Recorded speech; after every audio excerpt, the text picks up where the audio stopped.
To this beer license.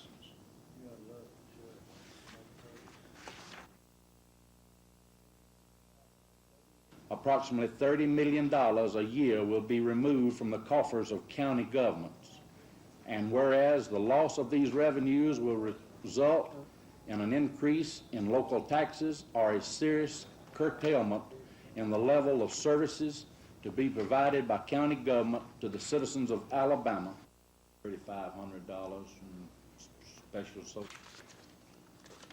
Mike Gilly, 3 hours. Becky Hart, 3 hours, both on drug details. Jerry Hunt, 1 hour.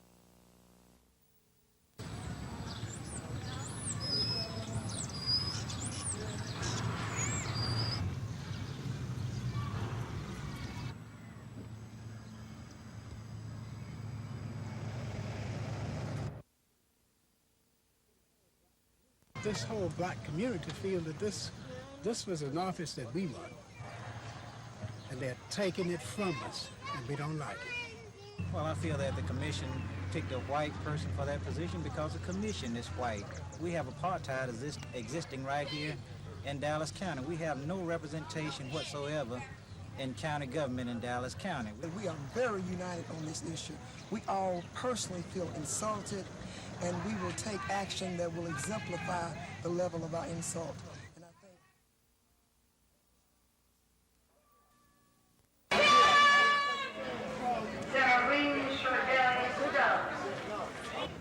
we don't often hear as much about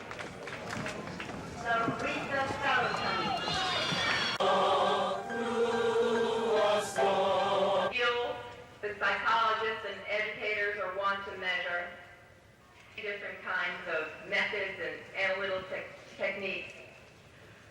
I can say, but it's not a difficult thing to achieve because it's really new to many. It was a surprise to me. To others find it totally unbelievable that this could be the case. But I suspect that many of you will not find it to be so unbelievable. You who have lived the experience and will have the experience. Dr. Jacqueline Fleming.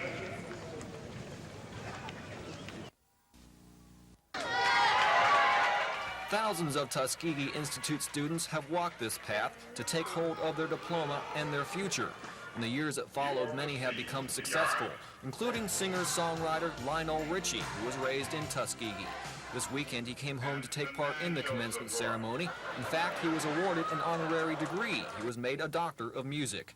Whatever you believe, you can achieve. Take your time, think about your goals, plan the short terms and plan the long terms. But there's no doubt in my mind, there should not be any doubt in your mind, that all things are possible. All you have to do is believe that you can. Just about every modern music fan knows at least one, if not all, of Richie's award-winning songs. Most recently, his creative efforts went to help write We Are the World by USA for Africa. When we heed a certain call, when the world must come together as one. We are the world. We are the children. We are the ones that can make a difference. Changes of tomorrow are on your shoulders. God bless you and thank you very much. Richie says Grammy Awards, gold and platinum records are terrific, but he says there is no comparison between them and an educational award. The Grammys were great, the American Music Awards were great, but academic achievement is always, in our family, has always been the highest possible gratification. So it's really great. It's two different categories, really wonderful. Richie's wife, Brenda, also a Tuskegee graduate, was presented the Centennial Commencement Presidential Award for her help with her husband's career and her work with Tuskegee alumni. And from the looks and sounds of his fellow members from the class of '85, it appears that they would not mind if Lionel Richie came home just a little more often. Craig Meadows, WSFA TV News.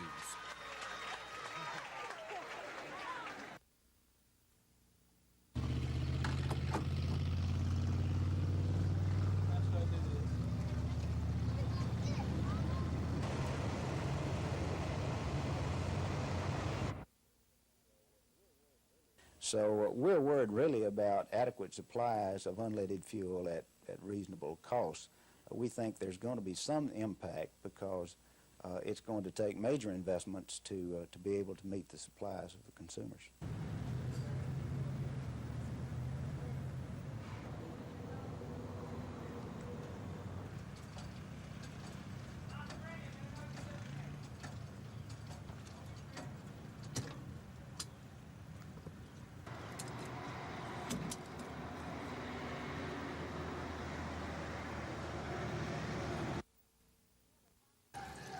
Nearly half the people in our state get their drinking water from a groundwater source.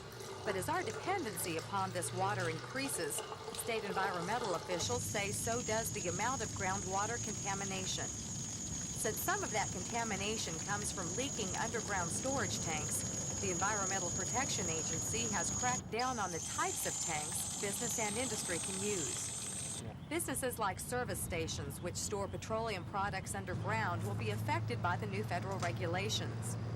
State officials say the new guidelines are minimal but needed, since it's hard to know how many tanks are leaking. There have been estimates made nationwide that perhaps 5% of all the tanks leak. If that estimate is even near to being correct, then we obviously have some leaking tanks, at least 1,000 or 500 or some number like that. Poole says 15 years ago, groundwater contamination wasn't even considered in the environmental field, but members of the petroleum industry say they've been aware of the problem for some time. Yeah, we've had some bad experiences, and we just think that we need to be on top of the program, and we've had programs all along about inventory control. If you've got a good operator, you know, he knows if he's got a problem of disappearing product. Under the regulations, new tanks may cost a little bit more, but state officials say that's better than the alternatives. Violators face up to $10,000 a day in fines, plus the responsibility of cleaning up any contaminated water a leak may cause. Carrie Gordon, WSFA TV News.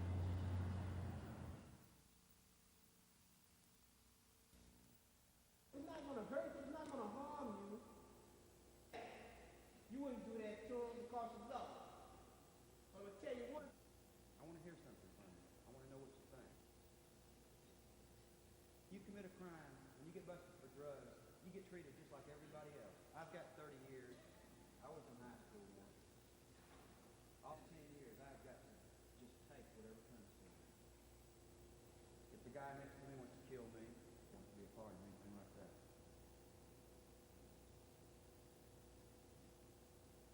Prison's no place to be. Do it, man. These students aren't going to just any class. They're going to hear from some people who learned their lessons the hard way. I go up for parole in 10 more years. I've already been there 5 years. So for the next 10 years, I've got to just take whatever comes to me. Kevin, who began taking drugs when he was 13, is serving 30 years for killing his best friend. He and 4 other state inmates are traveling to high schools around Alabama, telling students about the realities of prison life and the pitfalls of using drugs. Ain't nothing going to happen for you, man. You're going to be stuck. You're going to always be chasing that bag. You're going to always be looking for that next high. James is a former drug addict and alcoholic. He's serving a life sentence for committing 3 robberies to support his $200 a day heroin habit. I went up to a man and I said, if you don't give me your money, I'll blow your brains out. If you breathe hard, I'll blow your brains out. And I would have. I'm not proud of that, and I would have. When the inmates leave Carver, they'll be going back to prison. But hopefully the students will walk out of today's session with something to think about. Terry Stanton, WSFA TV News. On the 12th at about 7:40 p.m., ex-felon by the name of Robert J. Grice, 36 years of age, went to the house of Louise Grice, his ex-wife, which was located at 1325 Bellevue. There he apparently shot both her and a friend, Grover Garrett, 35 years of age, and killed them both. They were both dead at the scene there. He also struck in the top of the head a 17-year-old daughter of the victim, Louise Grice. And we have taken him in custody. We arrested him at 1:20 a.m. this morning at 1416 Rubin Street. The victims were identified as 33-year-old Louise Grice and 35-year-old Grover Garrett. Police say Garrett was shot inside the apartment and Miss Simmons was killed outside.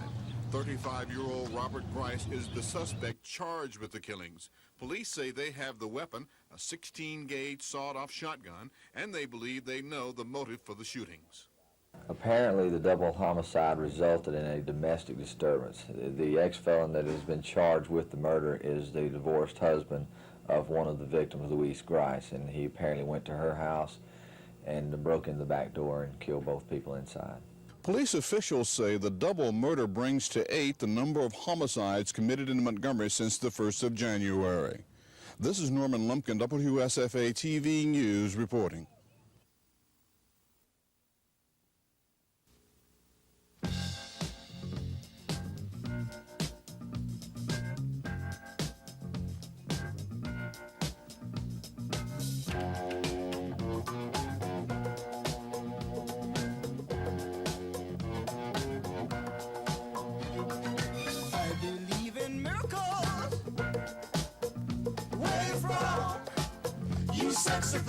Sexy thing, you.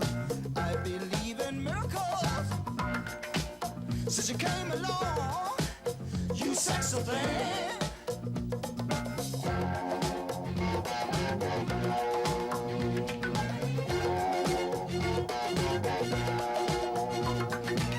Where did you come from, baby? How did you know I needed you? I believe in miracles. You sexy thing, you. I believe in miracles. Since you came along, you sexy thing. Oh, kiss me, you sexy thing. Touch me, baby, you sexy thing. I love the way you touch me, darling. You sexy thing. Oh, sexy.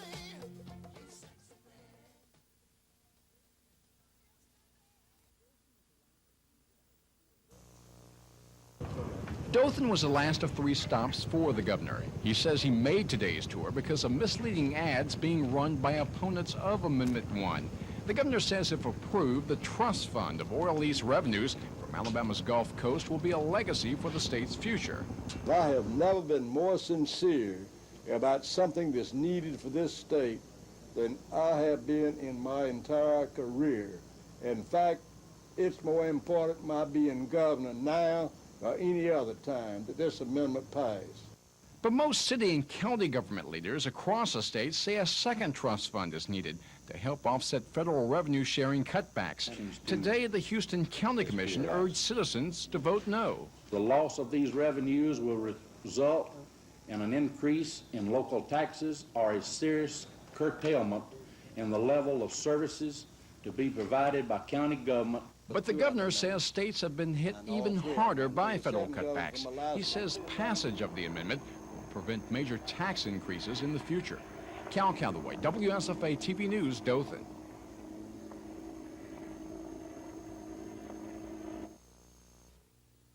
Okay. You know, I have found, since I've been traveling this campaign, that come out for this amendment.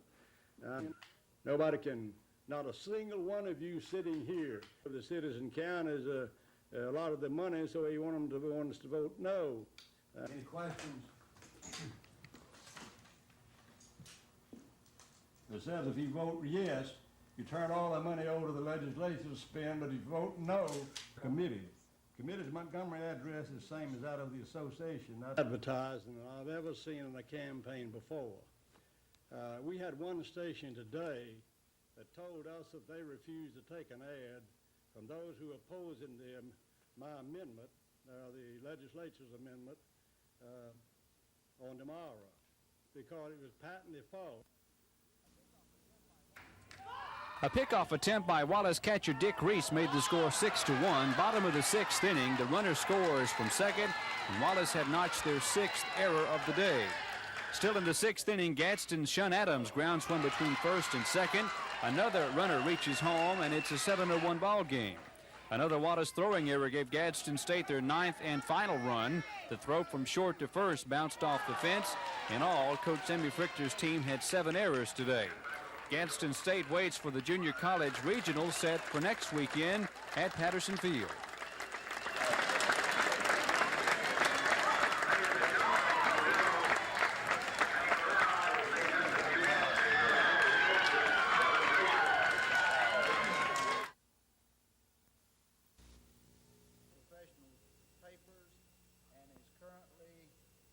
Occupants could perceive this long, passionate kiss taking place. That lieutenant has got to be the luckiest guy alive. He kissed that boy very smugly, thinking, boy, this is my lucky day. I kissed the back of my hand. To today paid more attention between regions and indeed city. I don't know whether I'm blessed or not, but I have as far as the to this great state. We're streaming the bringing about of developing an infrastructure which provides water. This city now in paying for Steve to Tuskegee Institute and the VA Medical Center to become increasingly concerned about how do you balance your budgets without being able to rely upon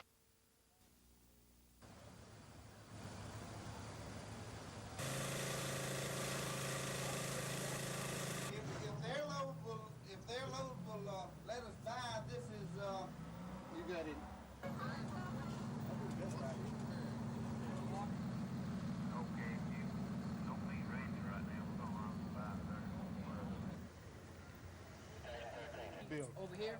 So one run going and tapping off to the other building. No, it's a double run. It's 2 runs. Oh, okay.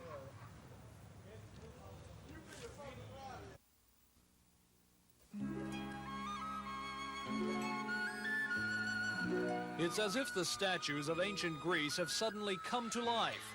The gardens echo with the cheers of the Olympic Games. But what's this? Why, it's no illusion at all.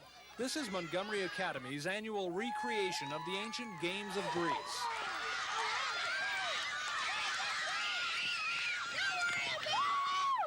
The students, all 6th graders, come for heads-up competition, one class against the other. They compete in a variety of contests, all based on authentic Grecian games. Authenticity is important here, because for all the fun, this is also a learning experience. For 3 weeks before the games, the students study ancient Greece through history, language, music, arts, and athletics. Wait, I've got plans! And it's not just running and jumping. The kids also act out several Greek plays as part of their lesson. And though they may take considerable liberties with the authentic old style, overall they're learning just what ancient Greece was all about, and maybe a little bit about themselves. Tom Foreman, WSFA TV News.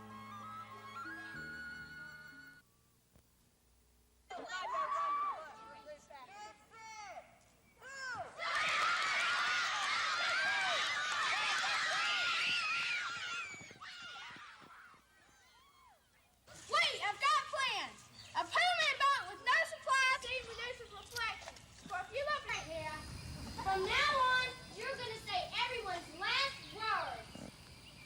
Yeah! Now try a line. Try a line. How do you like that? Like that. And we're talking about millions of dollars that can be invested and would keep taxes from being increased in this state on the poor people.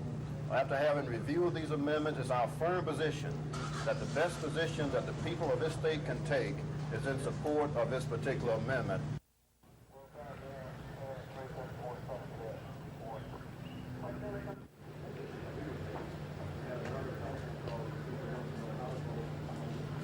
Birchboro, Alabama. To my left, I have City Councilman Joe Dickerson. Immediately behind me, I have my fellow County Commissioner Frank Bray.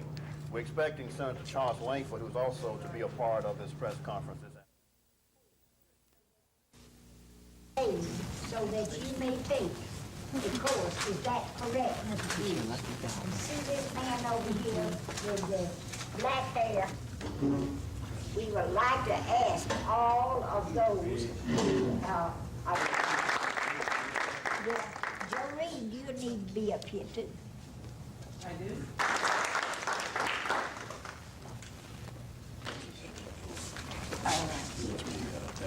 All right. I'm going to ask Mr. Frank.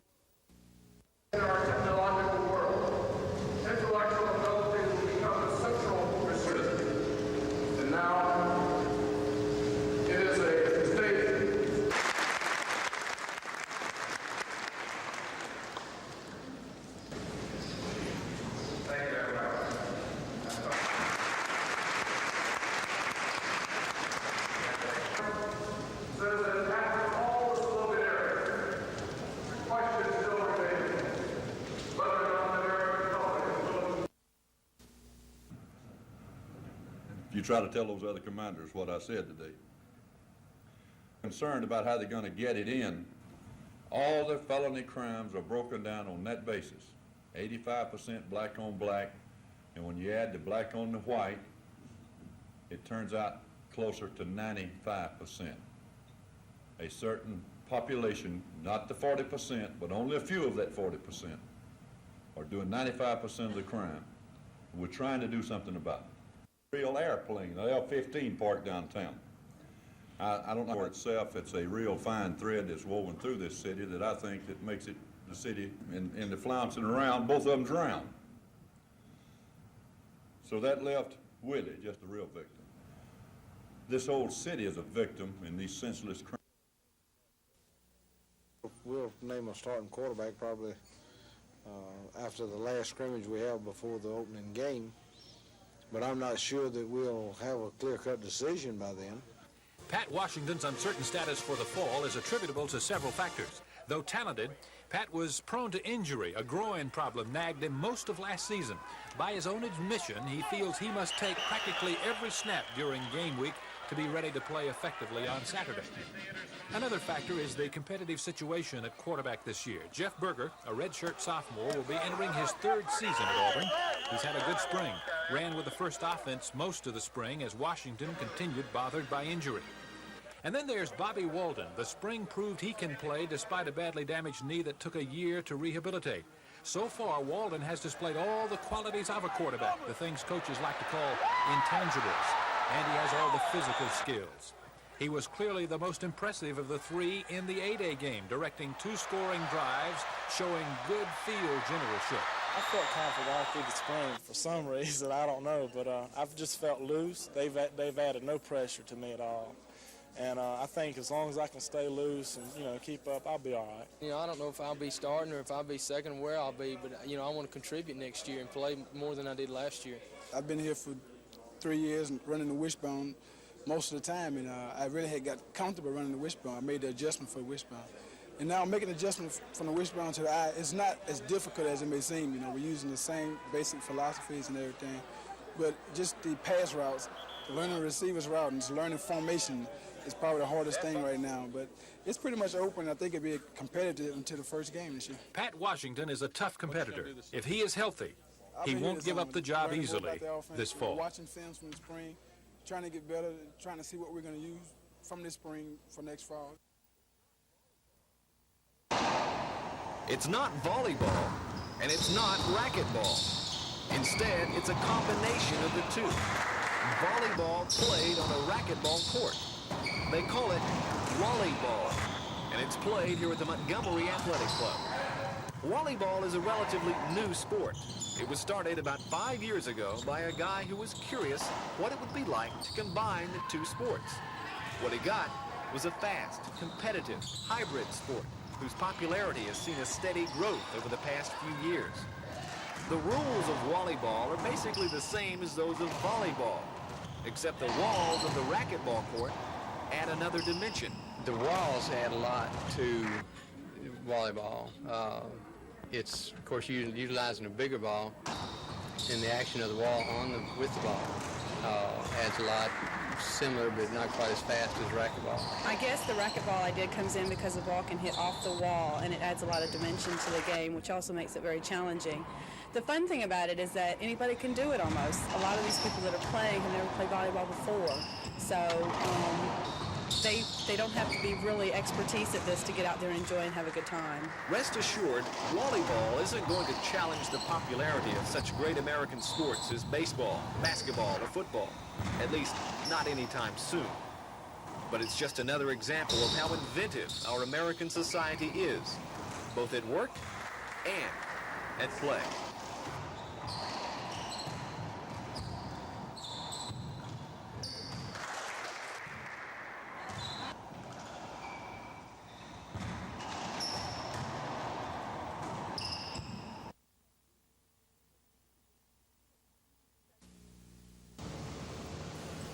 Tuskegee Institute, which owns this hospital, had announced last year it would close the facility because of a sharp decline in the number of patients coupled with an increase in indigent care. But last month, the Institute signed a 5-year, $3.5 million contract with Erlanger Health Services, and that corporation will assume management on Wednesday. Today, they announced the layoff of 19 of the hospital's 138 employees. The company's chief executive officer says all the people being laid off are clerical and support personnel, and the cause is empty beds. Currently, the hospital is licensed for 139 beds, yet is only averaging 30 patients at any given time. This is due to more and more of the county residents who in the past have sought health services outside of Macon County. While we're optimistic that this trend will change in the future, we do feel that we have to reduce the workforce right now. Williams says his company is going to recruit new physicians, buy an estimated $250,000 in new equipment, and institute new programs, including same-day surgery and a kidney dialysis unit. He expects the hospital to make a complete turnaround. When I see a city of 13,000 and a county of approximately 30,000 with no other hospital in the county, it tells me there's a market there. What has happened in the past is that market is obtaining health care services 20, 30 miles away. People need to be closer than that to emergency health services because right now people are forced to seek their health care outside of the county. That won't be the case. Lisa Walsh, WSFA TV News, Tuskegee. No, the third floor is...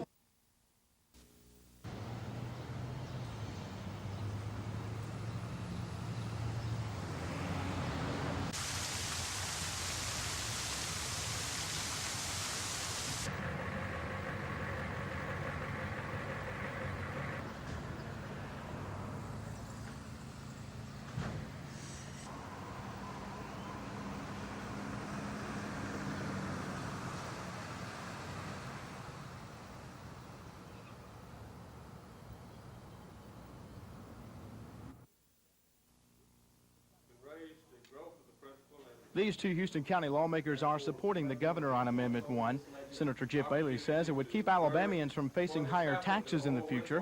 Representative Joe Carruthers agrees that the money needs to be set aside to avoid wasteful spending by the legislature. If we do not put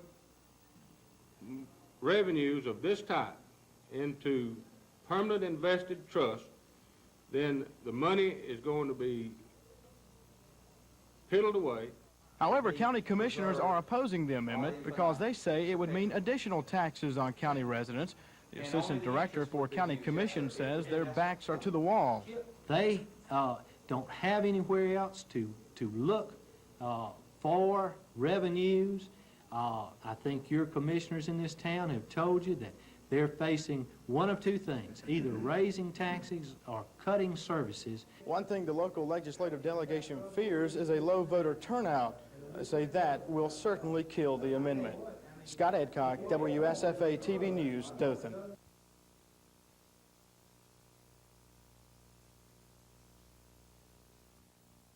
Some rules with them. That's the very first thing, and that's the very first order of government by me. What we do is we say it just like that, without having to look in the law. Who is to be the judge? That's the problem, as to whether or not there's probable cause to believe that that person could be dangerous to the police officer or to someone else. I submit that only the police officer out there on the street can have that kind of knowledge, because I found in my case that I can't put myself in that person's shoes without experiencing that, and I don't think any other police officer can put him in their shoes, because he's the only guy out there at that time, at that moment, confronted by that situation. And probable cause is a lot different from reality.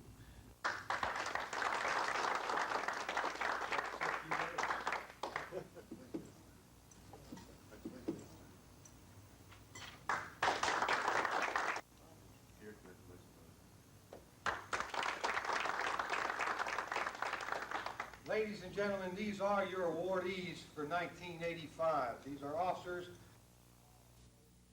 Two for all opposed, raise your hand.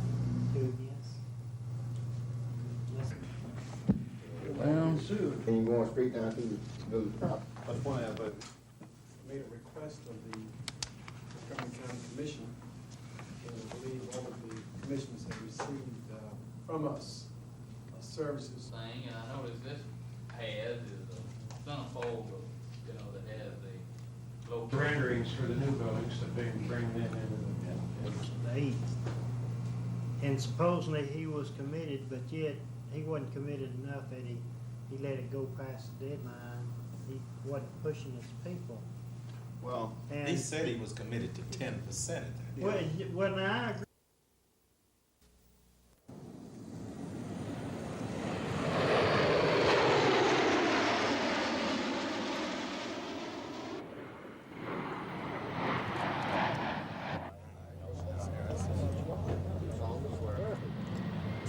He's going to count to three. We're going to Okay, ready? 1, 2, 3. One more, ready? 1.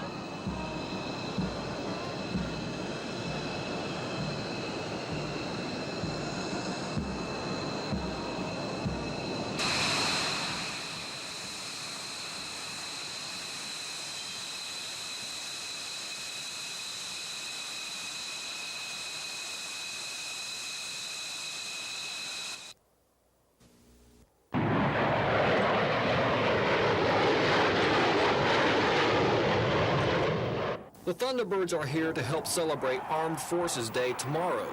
Today was used for practice because when you're flying at the speed of sound only inches away from another wingtip, practice does make perfect. Each maneuver has its own little personality about it, and it's always challenging. The concentration level is as high or higher than any type of flying I've ever done.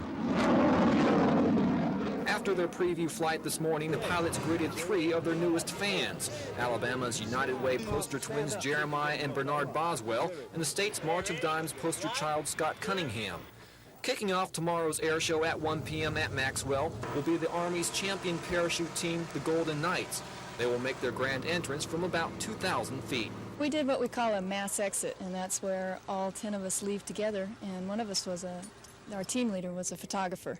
And so we built a 9-way diamond, and then we broke that and flew it into 3 wedges. And then we broke the 3 wedges going off 3 different directions before breaking those 3 wedges and all opening our parachute at the same time. Air show at Maxwell is something for the whole family to enjoy. It is free and open to the public. Craig Meadows, WSFA TV News.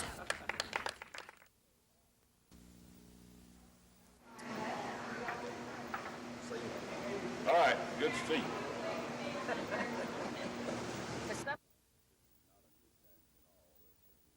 This is not a new tax at all. It's just a tax that's been on the books at least for the past 40 years. And we're asking for the tax to be renewed for a period of 30 years so that we can continue to operate the schools in the same manner which we're operating them now. Is there... This tax doesn't expire until October 1st, 1987.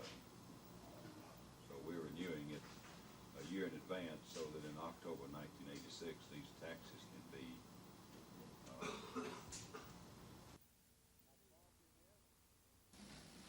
at fault in this, and many are doing, many in the media.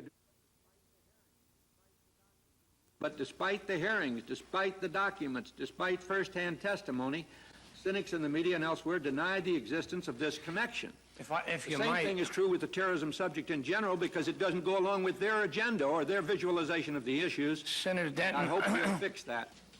The administration has been totally inept and unwilling to admit the seriousness of the situation. It claims it's winning the drug war. It's not winning the drug war. And until the State Department begins to come forward and utilize the resources in spelling out the activities that we pick up in piecemeal as a result of our activities, the American public will be denied the full implications of what has been taking place.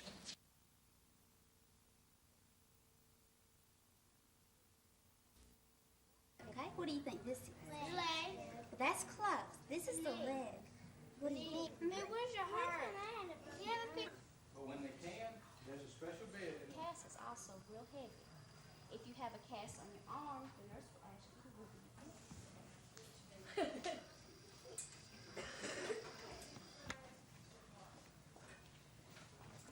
They can take some blood if they need to, and the emergency room is a busy and noisy place, and there's always people running around, and you may be scared, but that's okay. We have makes a real loud noise. And a loud noise is exactly the kind of thing that can scare youngsters when they go to the hospital for treatment. That's why these first graders, and about 700 more just like them, are being introduced to Baptist Medical Center. They have not had any first-hand information on what to expect.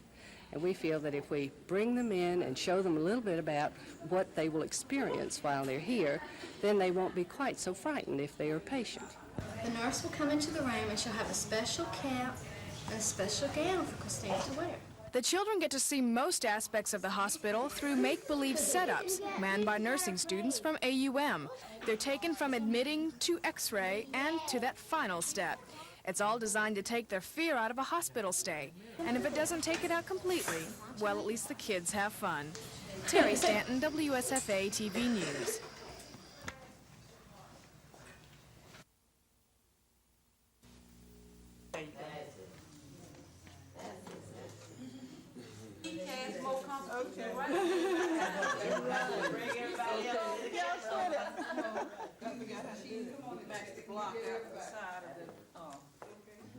Whatever you want to vote for, yes? No, when you go in, I'll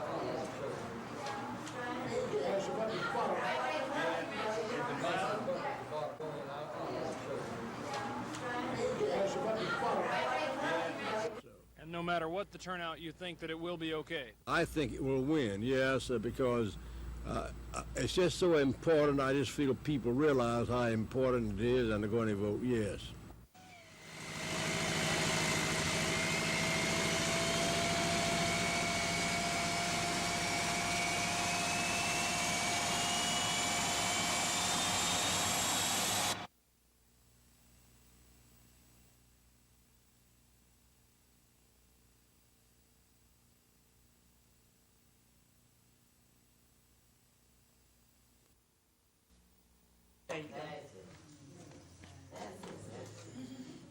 She has more competition, right? Bring everybody else. Come on, back the block out to the side of the, whatever you want to vote for. What's on front? He did. Oh, this the man acting like that, you know. What? Okay, and when you get through, You look nice. Look how bright his legs are. Governor or politician, unless the people allow them to do. I think it will win, yes, because it's just so important. I just feel people realize how important it is, and they're going to vote yes.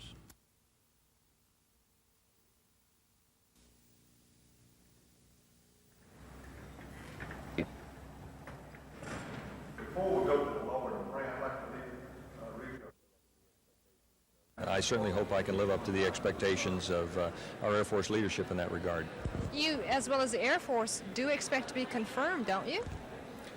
Well, I would hope so. I'm sure that our chief and the president wouldn't have nominated me if they didn't expect the confirmation to come, but that's the responsibility of the U.S. Senate.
That I don't have the physical stamina to do the things that I would like to do or that I was used to doing.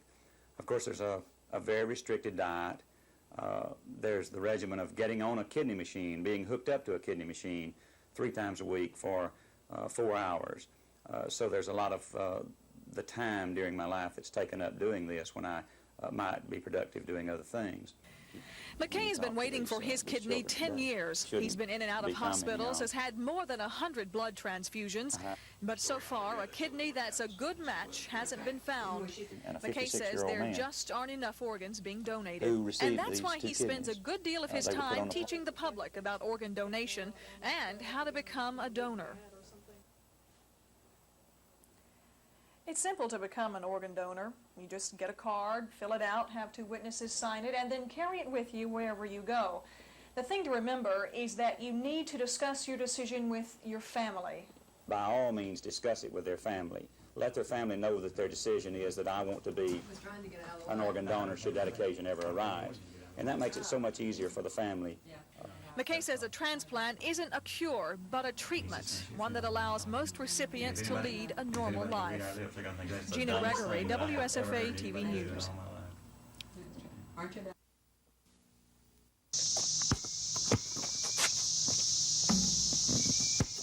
9 years ago, Kelly Land was a sick little boy. He had kidney failure, and he needed a transplant. He got a kidney from his father. I remember I was real sick, and my stomach was fairly big, and I didn't have the energy to do too much. Not like I do now, anyway. Like her brother, 16-year-old Erin's kidneys failed, and she needed a transplant as well. Her mother, Judy, donated a kidney to Erin, but she wasn't as lucky as Kelly, who's had no problem since his transplant. Erin's new kidney failed. My first one, went 8 years, and then it was slowly going bad. I knew I'd have to get another one. So I was prepared for it, and then when I went in for the second one, I didn't even get out of the hospital before they took it out. And then they called me for the third one, and it's been in since. Well, I've grown up doing this. I mean, it's like I'm used to it. It's part of my life. Both Erin and Kelly participate in sports. Kelly swims, plays basketball and golf, and has a part in an upcoming play. Erin likes to ride her horse, and despite her hospitalization, she's a member of 3 honor clubs in school. Both teenagers urge their friends to become organ donors. This is what I've said before is, when I've tried to convince my friends, I tell them, it doesn't make any difference because once they're dead, they're not going to feel it, and it saves people because they get a new kidney, they get to be able to do what they want to do. I tell them, go for it. I think it's worth it. It's sort of the difference between life and death, Gina Gregory, WSFA TV News.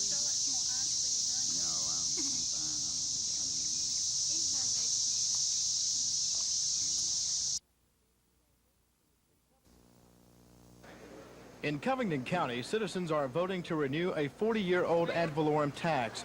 The revenue goes for operating expenses in the county and local school systems. According to its superintendent, there is a definite need for the tax to be continued. It would be almost impossible to keep quality education. We probably and might could keep the doors open, but we're talking about cutting back in every facet of our present program. In Geneva County, residents are considering a proposed tobacco tax. If approved, the money would go to the community's volunteer fire departments. Presently, the 9 fire departments in the county receive outside money from a discretionary fund set aside by Governor Wallace, and local firefighters say that is not enough. Right now, our monies are very small, very, very slim, the monies that we're receiving now, and it's hard. We make our money now through fundraising projects, and little discretionary money, and it just doesn't go very far. The tax would mean an extra cost of 2 to 5 cents per tobacco product. If approved, Sheehy says the volunteer fire departments could see the benefits by the end of this year. Scott Edcock, WSFA TV News, Geneva County.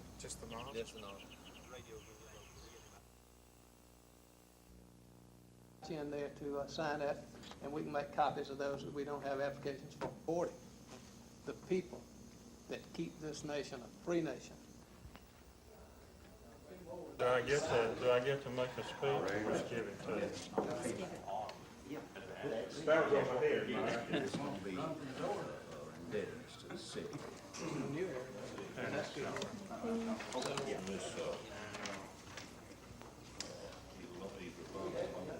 This ain't legal with it.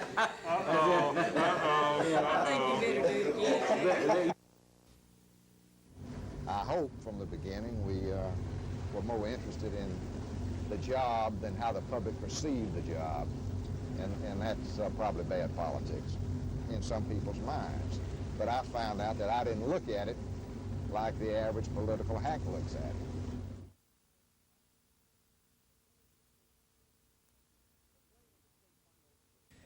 Well, playing in the state finals is a pressure-packed situation to be sure. But this time around, the Trinity Wildcats have at least 5 things working in their favor. Those 5 reasons are the 5 seniors on this team: Kent Brindle, Barry Loyal, Gene McNeely, Ben Lott, and James Moody. 5 guys who have been to the state playoffs not once, but twice before. But they've never won the state title. They're hoping this 3rd time will be a charm. This season, the 5 have been instrumental in leading Trinity to a 19-2 record. And now, in playoff action, their leadership and their playoff experience are more crucial than ever before. And it's that playoff experience, knowing the ropes, that just might be a deciding factor. All 5 of those guys have been there for 3 years in the playoffs, so that makes a little bit extra confidence for us and a little bit more experience, which really helps us a lot. We feel like we've got a lot more experience than maybe a few of the other teams that we've played, and that's helped us a lot through these playoffs, I know. And this weekend, I feel that being in the playoffs before, we won't be as nervous maybe or be as tense as we usually are. I don't feel like we're very nervous. You know, if we get too nervous, it's going to cause us, to make errors places we shouldn't. But we're going to be intense now because, this is the finals. We're where we want to be. Indeed, for now, these 5 seniors are where they want to be, having the opportunity to end their extremely successful high school careers with the ultimate accomplishment, a Class 1A state championship. In Montgomery, Mark Thornhill, WSFA TV Sports.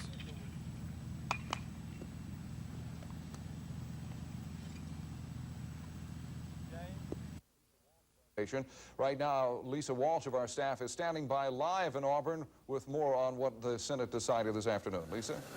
Bob, the Senate passed several resolutions today involving the cheating of the student. And with me here is Dr. Eden Harden, chairman of the university faculty. Dr. Harden, what did the resolutions mean that you passed today? Well, the first resolution really was a recommitment of the University Senate to the process of academic honesty, in which we stated clearly that we believe that every student should have the right to the same process, that every student should be able to get the same shake in the academic honesty process. In the second resolution, we commended the Academic Honesty Committee for having acted properly, for having acted to uphold the academic integrity of the university, and we commended them for having done their job well. In the third resolution, we set up, or put in means a way that we can set up a committee made up of students and faculty that can take a look at the long-range situation and needs for Auburn University as far as an academic honesty process. Obviously, the Senate is saying that they didn't agree with Dr. Martin's decision. Are you openly confronting Dr. Martin with this decision? Or? We're not confronting Dr. Martin, but the Senate, University Senate, does disagree with Dr. Martin in this case. We believe that academic honesty decisions, processes must be sacrosanct from outside influences, influences that change what should be the heart of the academic honesty process. Thank you, Dr. Harden. Lisa Walsh live in Auburn talking about the... Go ahead and get yourself on that CH. Yeah, that's right there. Now, some ladies over here trying to ease off. Now, you so careful. Just woke them on. I ain't do nothing. Walk right in, sir.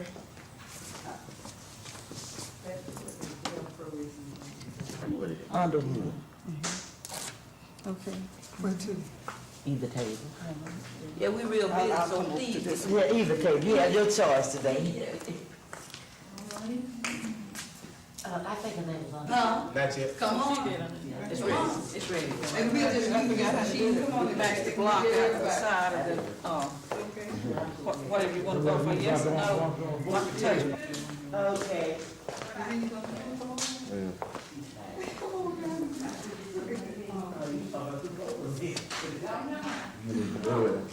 Okay. Get this over with, won't it? 5% of the total. Today, most of the university senators heard for the first time the details of the cheating incident, which eventually led to the resignations.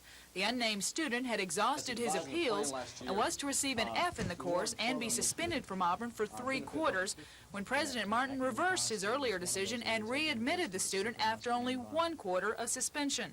Martin told the Honesty Committee chairman why he had changed his mind. He had been having fights with the legislature lately. He had taken some licks on reorganization of the university. The university budget was currently in the legislature and we stood to do fairly well. He had recently been attacked by one special interest group that he mentioned by name. His comment was, therefore, we don't need this one now. He said he didn't want any blips out there now. In his view, he said he had concluded that we would be sued, and he didn't, again I take an excerpt, want the university to be on the front page of the Birmingham News on this. Faculty Senate members upset with Martin's explanation voted to publicly disagree with Martin's decision. Here's a well-connected student who cheats and is sanctioned. He appeals and is denied. He gets an attorney. He puts pressure on the university through various legal and political channels, and the university alters the decision. Lisa Walsh, WSFA TV News, Auburn. We also to have all of you here tonight. We welcome your input. Have not given permission for their children to be. Very few school systems will you find in the state now that have 5 high schools. They have reduced almost all of them. Some. Many of them only have 2 high schools. And we feel like that now is the time to move. We're excited about it.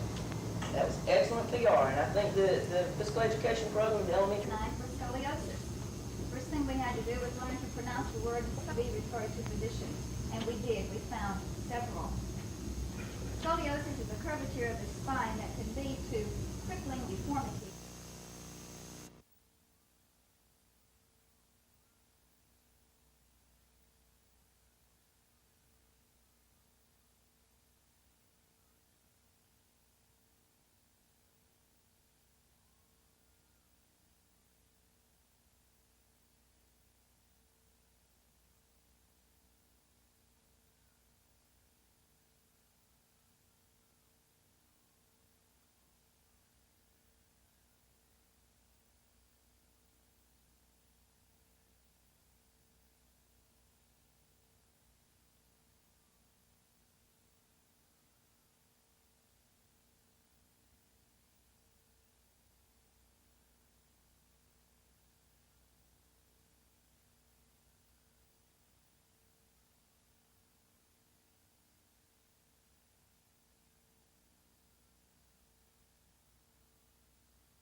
No, I wasn't out there. I didn't go to that one.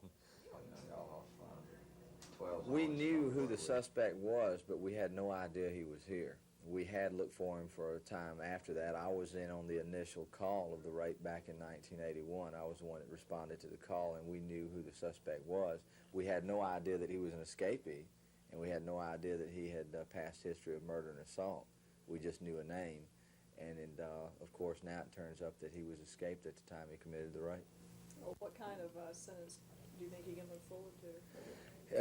If the past proves true, there's a very good possibility he could get the come under the Habitual Offender Act and possibly get life in prison without parole.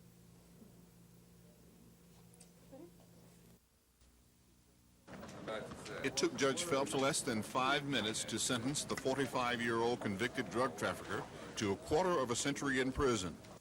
Williams had no comment when asked by the judge if he had anything to say before the sentence was announced. There were comments from both the defense and the prosecution. We expect today to file an instantaneous appeal with the Court of Criminal Appeals.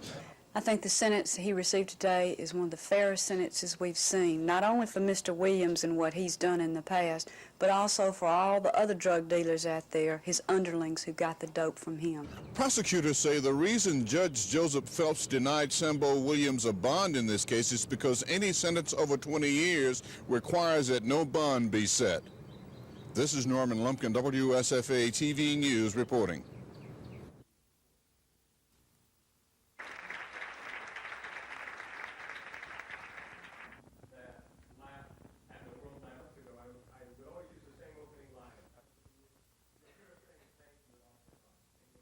Lakes and swans and forests and picnic areas.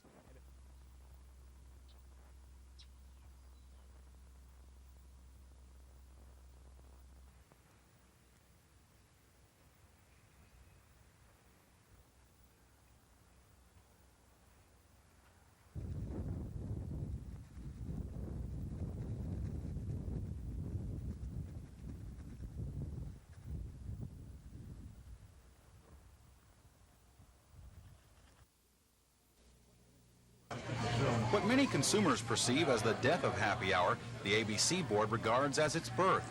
Until midnight tonight, Alabama law has never recognized happy hour.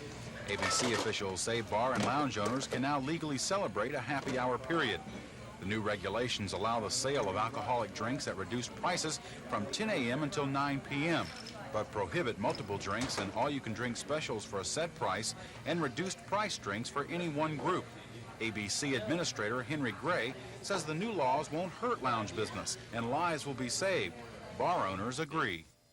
I think that laws that were written could have been written a little bit more clear, because I think there's a lot of gray area in some areas. But as far as anything else goes, I'm glad it happened. I really don't think it's going to have that dramatic of an effect on trade dollars, actually, as most people might think that it might have.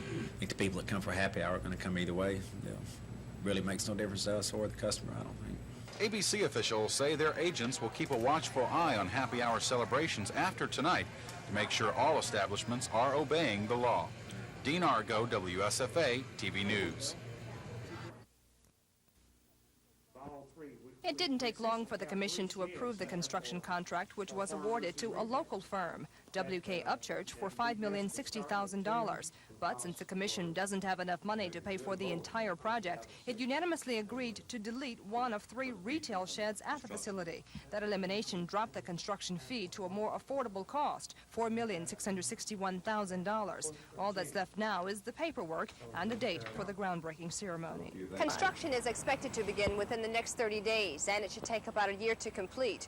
Once the state's new terminal farmers market opens, it will create about 250 jobs and will give farmers an opportunity to sell their homegrown goods year-round. Kim Davis, WSFA TV News. Sheds there for farmers and retailers. That in all the costs that go that the underwriter gets out of the sale bonds, and they were definitely low. Some next issue. Like there being 5,000 for this building. This is a little larger rendering.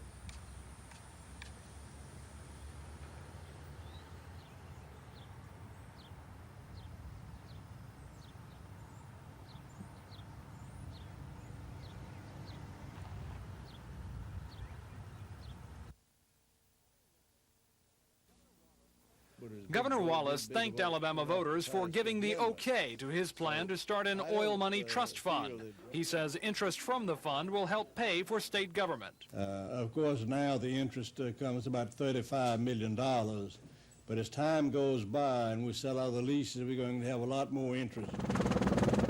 But yesterday's vote did not please many city and county government leaders. They wanted to get their hands on some of the oil money and hoped the voters would help them. Governor Wallace's personal appeal that he made the last 2 or 3 days of the campaign had a tremendous impact. The governor says he'll help the local governments get a fair share of the interest money, although some fear it won't be as much as they'd like. But there may be a new concern now. Over the next few weeks, both sides in the oil money argument will be trying to patch up differences that arose during the vote campaign. Differences not only between the opposing factions, but in many cases within them. Tom Foreman, WSFA TV News.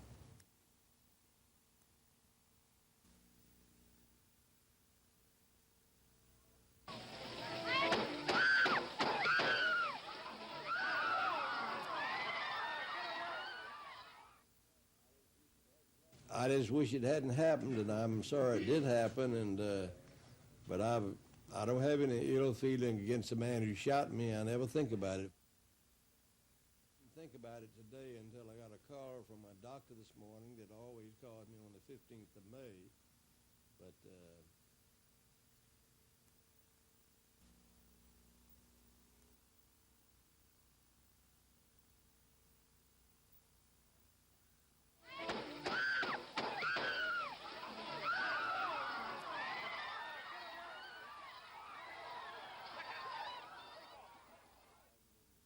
I hadn't been shot, I'd been having press conferences in Washington.